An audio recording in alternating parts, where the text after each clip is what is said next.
Welcome back to my channel. Today I will be doing a review on the Diva cup. So if you're interested in hearing about my experience, stay tuned. All right, so I'm gonna be using notes. So if you see me looking down, don't be alarmed. I just wanna make sure that I don't miss any information. So what exactly is a Diva cup? Well, a menstrual cup is a feminine hygiene device that is inserted into the vagina during menstruation to collect menstrual fluid, usually made of medical grade silicone. In other words, it's a cup that can be used in place of pads or tampons during your period. So why did I start using this product? Well, I don't know about for you guys, but with heavy bleeding, pads, it can just be gross. It feels gross. And so I was diagnosed with endometriosis in 2017. And if you don't know about endometriosis, I will provide the link to my previous video where I discussed that. And what comes along with that can be painful, heavy periods. So with tampons, that would make my cramping even worse. And then also, I was kind of looking into more organic products here recently. So I would use like the organic pads, panty liners, and I just came across the Menstrual cup. I had never heard of it before, and I know there are lots of brands, but the Diva cup is the one that I tried initially, and you know, I've just stuck with it. So let's talk about the cost. So as far as the Diva cup, it cost, I think, $32.99 when I purchased it. And I use the Always pads. That's my brand. I'm just really particular about the type of pads that I use. So those for a box cost $7. And I have my calculations here. So for $7 a month, I will buy about a box a month, $84. Okay?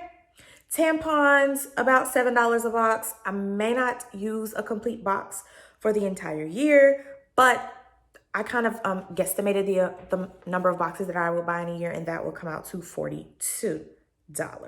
So already there, you've surpassed the $32.99 that it costs to purchase the Diva cup. So very cost effective. A lot of, and I think the company recommends you replace the cup once a year. So, or if you notice like extreme discoloration with the cup, if you notice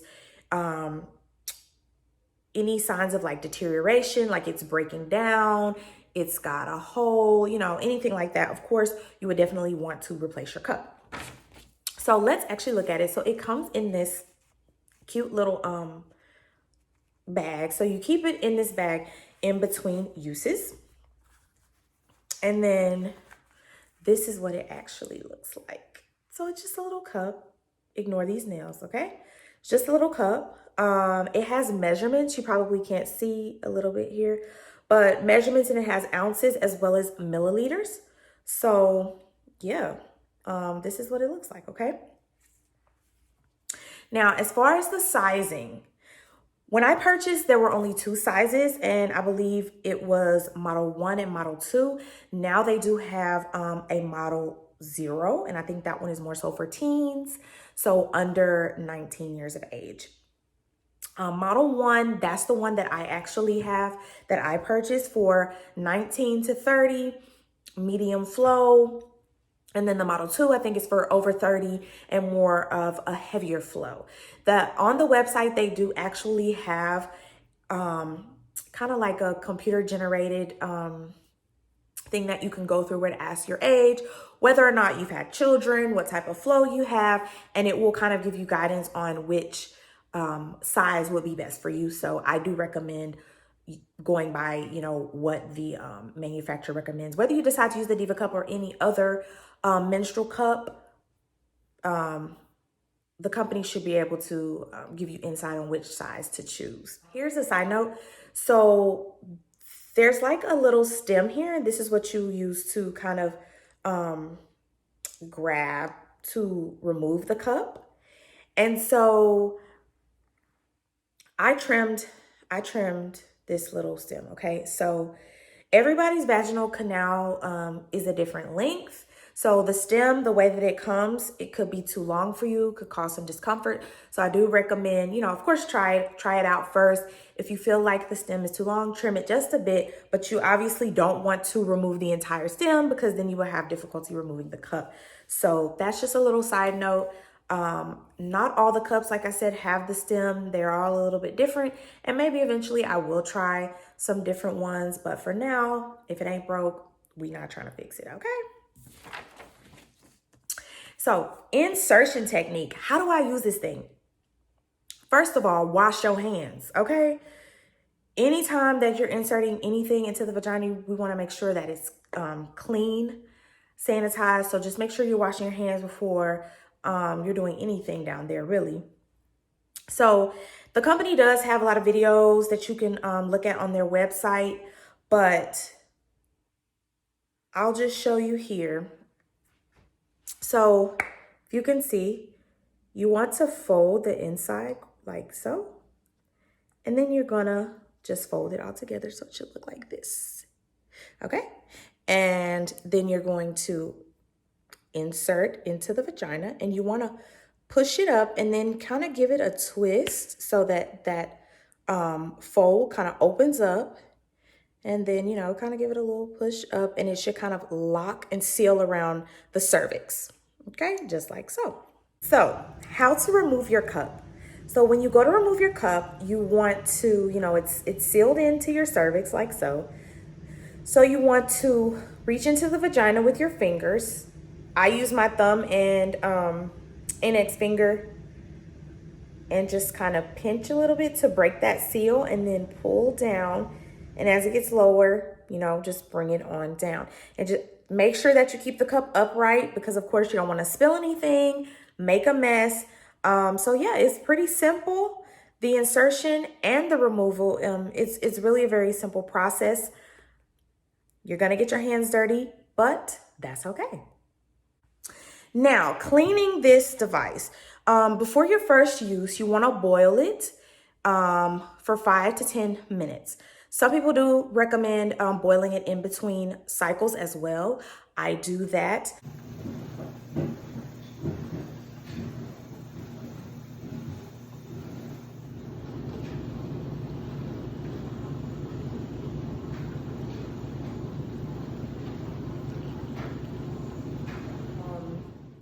And then in between uses, you want to use warm water and just a mild soap. They do have information on their website as well, and also in the package insert.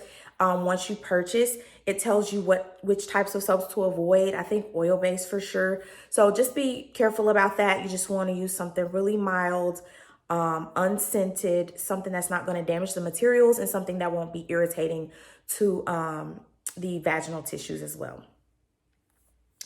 Then also, like I said, you're going to store it in your bag in between uses so that it doesn't, it's not exposed to elements. Keep it away from perfumes, oils, stuff like that. And also when you're cleaning, make sure that you are cleaning around the rim really well. You're cleaning around, this thing has holes.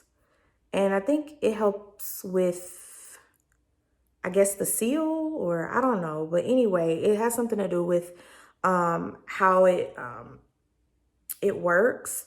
So make sure that you're cleaning those out. If you have to get a toothpick or what have you to get that, get any leftover residue, then be sure to do that because those things can hold bacteria, of course. Toxic shock syndrome. Is there still a risk with the menstrual cups?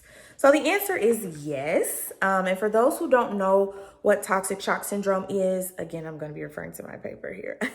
It's a rare, life-threatening, complicated bacterial infection. It has been associated with tampon use, especially with like the super absorbent tampons. So those super tampons and other like contraceptive devices like sponges, diaphragms that would be inserted into the vagina. Anytime you introduce something, into your body, there's always the potential for bacteria, which is why you always want to wash your hands before and after you are inserting or removing your menstrual cup. So here's just some Tips that you can use to decrease the risk of toxic shock syndrome: wash your hands before handling, sterilize before each cycle, and then limit your use to 6 hours. So the Diva cup does say that the company says you can leave the cup in for up to 12 hours. I don't typically do that. The most I might do would be probably about 10 hours. And that's like if I'm at work and I don't want to be handling my cup, while I'm out and about or something like that, or traveling for extended period of time. But typically you want to still follow the 4 to 6 hour, rule of kind of changing, emptying that cup, rinsing, cleaning that cup, and then, inserting it just to keep bacterial growth down. So finally, we get to the pros and the cons. All right. So I will start with the cons because I only have one actually. And that con is it's messy. It's messy. If you're not comfortable with your body, if you're not comfortable with touching your body, you're not comfortable with blood, touching, seeing blood, then this might not be the method for you because you are going to have to touch your body. Blood is just going to get on your hands. That's just what happens. So it can be very messy, which is why I choose, if I'm out and about, I don't like to empty my cup like in a public restroom or anything like that. Just because, you kind of got to get down and dirty with this thing. But, for those that are okay with that, then hey, go for it. All right. Now, the pros. So I have lots of these. Here we go. Pro number one is minimal leak. So when I would use tampons, I think it must be dependent on just like my body, but it seemed like the tampon would never get saturated completely. The blood would just run on one side. I don't know why that is, but I would always have leaks with tampons. I always had to wear pads as well. And so I just honestly got tired of that. With the Diva cup, no leak. Now I still do my organic panty liners because I have trust issues like that, okay? But no leak with the Diva cup. So that's definitely a pro for real. Like I said, you can wear it up to 12 hours. I personally do not, but you can wear it for longer periods of time. Definitely you feel clean the whole time. I mean, everything is just going into that cup. No problems or issues. So that's another pro with that. Also, precise blood loss measurement. As I mentioned before, it does have the measurements here. You can see that. For those women with heavy periods, if you're really trying to keep up with the amount of blood loss you're having with each period, this is definitely something that will give you a precise measurement versus just kind of guesstimating with number of pads. This is actually giving you milliliters, ounces, and all of that. So that's another pro. And it's cost effective. As I mentioned earlier, you're going to spend more in a year for pads, panty liners, tampons than you would for the menstrual cup. Although it is a little bit pricier in the beginning. So I think maybe a lot of them are going to be running about $35 to $40 at this point. It's still overall throughout the year going to be lower than what you would spend in pads, tampons, panty liners. So I think it's definitely a better buy. You get more for your money. So as we are becoming more aware of period poverty and how it's affecting girls and women globally and locally, I think that the menstrual cup is a very good alternative for women who have limited access to menstrual products. And this is something that is reusable. And as long as they would have access to soap and water, definitely a good method. So, my final thoughts on the cup, I love it. I do want to branch out and try some different ones just to see, what my experience will be with those items. But overall, great product. I definitely recommend anyone to try. So let me know down below if you've tried the Diva cup, if you've tried other menstrual cups, what you think about them, what you don't like about them. Let me know what you thought about the video. Of course, be sure to like, subscribe, comment, and hit that notification bell so you don't miss out on the fun. So that's it for today. Let me know what you think, and I'll see you in the next one.